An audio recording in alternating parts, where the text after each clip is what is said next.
And at the World Cup soccer match today between Uruguay and Italy, did you see this? Luis Suarez of Uruguay, well, he allegedly bit an opponent on the shoulder. And I'm joined now to talk about this with Erik Fisher. He's a psychologist.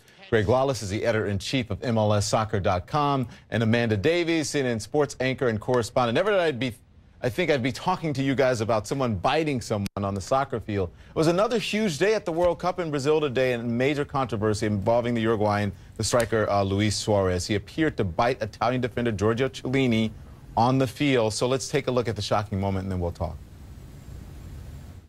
There's the first shot. Oh, dear. Oh, dear, dear, dear. Let's have another look. It looks to me, dare I say it, that he's had a little bite at Chiellini. Surely not again. Surely not again. Well, they surely not again. Amanda, you were there. Your guy won. But, I mean, could there be repercussions from this after, you know, he's been accused of doing it? This is the third time. Yeah, absolutely, Don. And we've known and dubbed Suarez as the cannibal in the media for the last few years. I can tell you here in Brazil this evening, he's being called a whole lot worse. And there's some serious calls for some very tough action to be taken against him. Calls for a lifetime international ban from the game because the lesser punishments of 7-8 game suspensions that we've seen in the last few years obviously haven't worked, and FIFA, World Football's governing body, obviously has the protocol to go through. They are investigating the incident. They have to wait for the match reports to come through. But what we know is from their disciplinary code, they can impose a maximum 24-game ban. It can include international and domestic games, but when it's put into practice, on the whole, it's generally only international games that they actually impose these on. Right. We had in the World Cup in 2006, Zinedine Zidane, he was given a 3-game ban for a headbutt.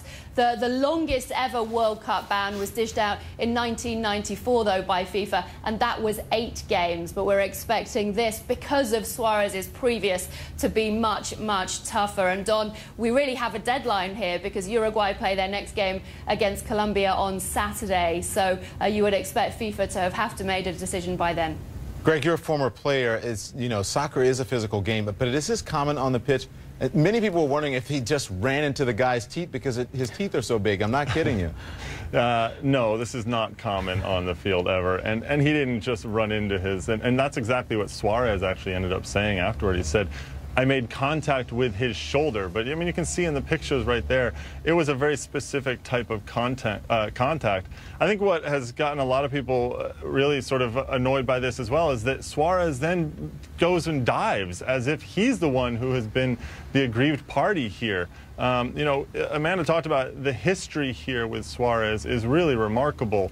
To think that there's something that goes on in him that just flips in certain moments, and he bares his teeth. It's really a strange thing. I've never seen it on a soccer field when I've been playing, and honestly, outside of Suarez, I don't know of any other player that's done this. Yeah, well, that's a good thing to get to our psychologist here, Erik Fisher. Listen, this is the third time. Is something up here? Are we reading too much into it? Is this sort of, you know, team play, or does this guy really need to take a serious look at what he's doing? Well, I think in all fairness, he deserves his day in FIFA court, you know, because what they say, if the teeth don't fit, you must acquit. But I think what we're looking at is obviously there's a situation here where he's got a pattern of behavior that's been happening again and again. And I think what we have to look at is that people tend to want to win at all costs, and especially in a World Cup where your whole country is on the line.